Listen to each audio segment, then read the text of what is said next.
20 is one of our higher order thinking problems.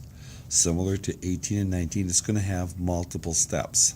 It says the length and width of a floor of a rectangular hall are 25 feet and 20 feet respectively. The height of the hall is 15 feet. Alfonso wants to paint the walls of the hall using paint that costs $6 per quart. Each quart can cover a square of side length 5 feet. What is the cost of painting the walls of the hall? So we're going to have to break this down because the final question is simply what's the cost. So we need to know how much money it's going to cost to do it. So first of all, we're going to have to go back. We have a hall, and they tell us the floor is 25 by 20 feet. So we're just going to go ahead and draw this, and we have 25 by 20 feet. And of course, this isn't drawn to scale. And of course, this is 20, this is 20, this is 25, this is 25. Then it says that the hall is 15 feet high. So we're going to go ahead, kind of make it a little bit 3D. And we'll say each of these lines going up is going to be 15 feet. Okay. So he is going to paint this hall, which means he's going to paint these 4 walls. Not going to paint the floor, but the 4 walls. So these 2 walls are identical in size, and these 2 are. So we're going to have to find the area of the walls because they're flat, planar figures. So if we look here, we have 15 by 25. So our area is length times width. So the area equals 15 feet by 25 feet. So our area is going to be simply to go through and to multiply. And if we do 15 times 25, and that's scratch work, and we can do that somewhere else. So 25 times 15. So 5 times 25 is 125. Put another 0, and 1 times 25 is 25. So that gives us 375. And that's going to be square feet because this is area. So this front part here is 375. And that means the back wall here is 375, and those are square feet. Now we're going to do these side ones. So we said this was 20 here by 15 by 20. This would have to be 20 also by 15.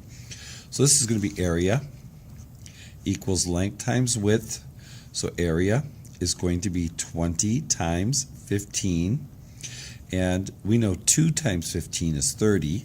So we just add the 0. So we get 300. So that's going to be 300 square feet. So this side is 300 square feet. This side over here is 300 square feet. So we're going to add our 4 wall areas. So we get 375, 375, 300, and 300. So we get 10, 14, 15, and 4 times 3 is 12, plus 1 is 13. So our total area, and this is the area of the walls, is 1,350 square feet. But we don't just want the area, we want to know how much it's going to cost. So we're going to have to buy some paint. And they told us that each can of paint cost $6, and they told us each one covered a square of 5 feet on a side. And of course, squares, each side is the same. So 5 feet times 5 feet, length times width, or side squared, is going to be 25 square feet. So 1 can will cover 25 square feet. That's not enough. 2 cans are 50, 3 cans 75, 4 cans are 100. So we're going to need quite a few cans to do that. So we want to figure out how many of these fit into those. So what we're going to do is we're going to take this large part and cut it up into these squares, which means we're going to divide. So we have to take 1,350 and we have to divide that and find out how many of these 25-foot squares are in that. So Here we can see that 25 won't go into 13, it goes in 135, and it goes in there 5 times. So 25 times 5 is 125. Subtract, we get a 10. Bring down the 0, and 25 goes into 100 4 times. So that means there are 54 of these squares, which means we need 54 of these cans. So 54 cans doesn't give us the cost.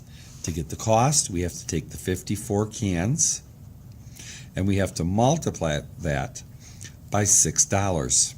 So 6 times 4 is 24, carry a 2. 6 times 5 is 30, plus 2 is 32, and it's $324 for the cans. Okay? So that is going to be our cost. So they have to figure out the whole area, figure out the area of the small amount, and figure out how many of the small ones are in the large ones. That's dividing. And then once they know how many cans, then they can multiply that times the cost per can.